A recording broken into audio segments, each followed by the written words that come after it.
Thumbnail দেখে নিশ্চয়ই বুঝে গেছেন আজকের আলোচনার বিষয়বস্তু কি হতে চলেছে।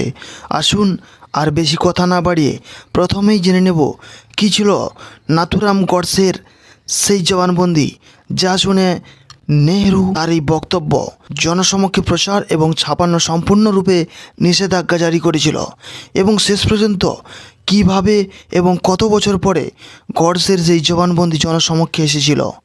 অপরদিকে গডসের স্বীকারোক্তি শুনে কী কারণে এই মামলার প্রধান বিচারপতি জিডি খোসলা বলেছিলেন আদালতে উপস্থিত জনতার ওপর যদি গডসের বিচারের দায়িত্ব দেওয়া হতো তাহলে গডসে নির্দোষ বলে মুক্তি পেতেন।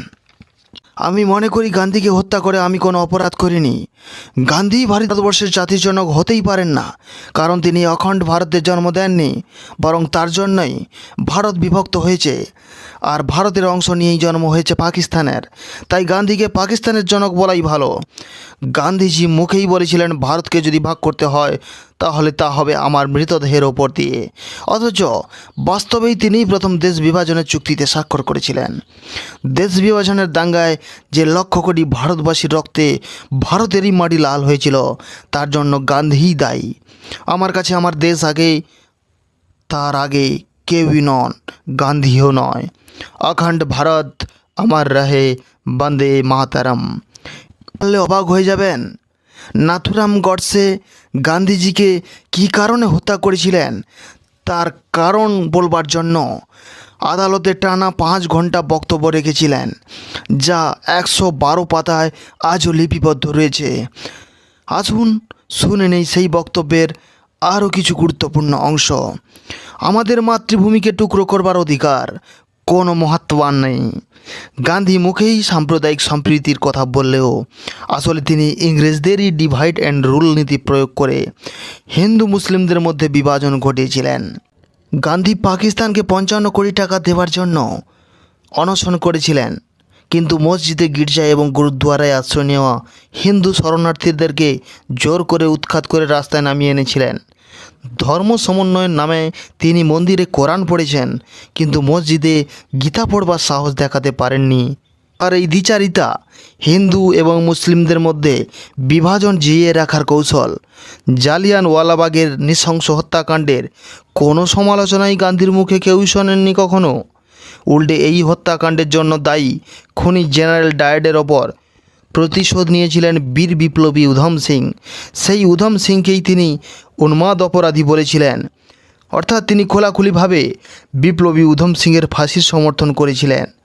এ কেমন অহিংস নীতি!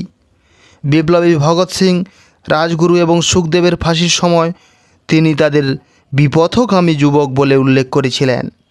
সুভাষচন্দ্র বসু যখন গান্ধীর মনোনীত প্রার্থীকে হারিয়ে কংগ্রেসের প্রেসিডেন্ট হন, তখন থেকেই গান্ধী সুভাষচন্দ্রের সঙ্গে শত্রুতা শুরু করেন। এ কোন ধরনের অহিংসা নীতি! গান্ধী বাধ্য করেছিলেন সুভাষকে কংগ্রেস ছাড়তে। এমনকি স্বাধীন ভারতের প্রথম প্রধানমন্ত্রী নির্বাচনের সময় নেহরু সর্দার প্যাটেলের কাছে 12-1 ভোটের ব্যবধানে সম্পূর্ণ পরাজিত হয়েছিলেন।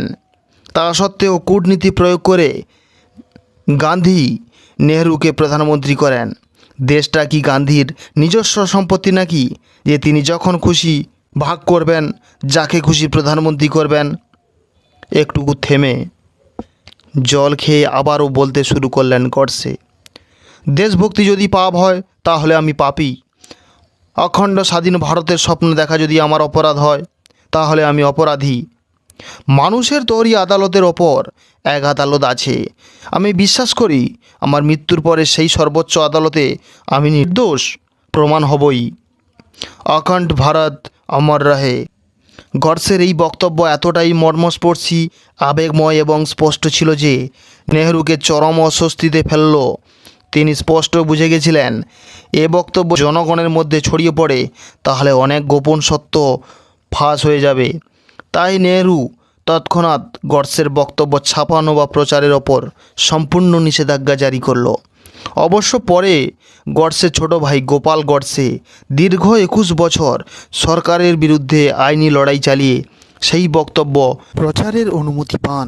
আর তারপরে গডসের বক্তব্য নিয়ে বই আকারে প্রকাশিত হয় হোয়াই আই কিল্ড গান্ধী। 1948 সালের 15ই নভেম্বর আম্বালা জেলে নাথুরাম গডসে এবং নারায়ণ আপ্তের ফাঁসি হয়। গান্ধী হত্যার জন্য কখনো এতটুকু অনুশোচনা করেননি গডসে। তিনি বিশ্বাস করতেন হত্যা করা হয়তো অপরাধ, কিন্তু মাতৃভূমিকে কেটে টুকরো করা ক্ষমাহীন জঘন্য অপরাধ। আর গান্ধী সেই ক্ষমাহীন জঘন্য অপরাধী বলে আখ্যা দিয়েছেন গডসে। প্রসঙ্গত আপনাদেরকে জানিয়ে রেখে বেশ কয়েকবার গান্ধীকে হত্যা করতে চেয়েছিল, কিন্তু হাতে নাতে ধরা পড়ে যায়। সেখানে জনতার হাত থেকে এবং পুলিশের হাত থেকে গান্ধীজি নিজেই কিন্তু মুক্তি দিয়েছিলেন। আমরা অনেকেই জানতাম না 55 কোটি টাকা বলতে দেশভাগের সময় পাকিস্তান 75 কোটি টাকা ভাগ পেয়েছিল। তার মধ্যে প্রথমে 20 কোটি টাকা পাকিস্তানকে দিয়ে দেওয়া হয়েছিল। 1947 সালের অক্টোবর মাসে কাশ্মীর সংঘাত শুরু হলে ভারত পাকিস্তানকে ওই অর্থ দিতে অস্বীকার করলে গান্ধীজি অনশন করেছিলেন এবং পুনরায় পাকিস্তানকে 55 কোটি টাকা দিতেও হয়েছিল। নমস্কার, আমি মাধব।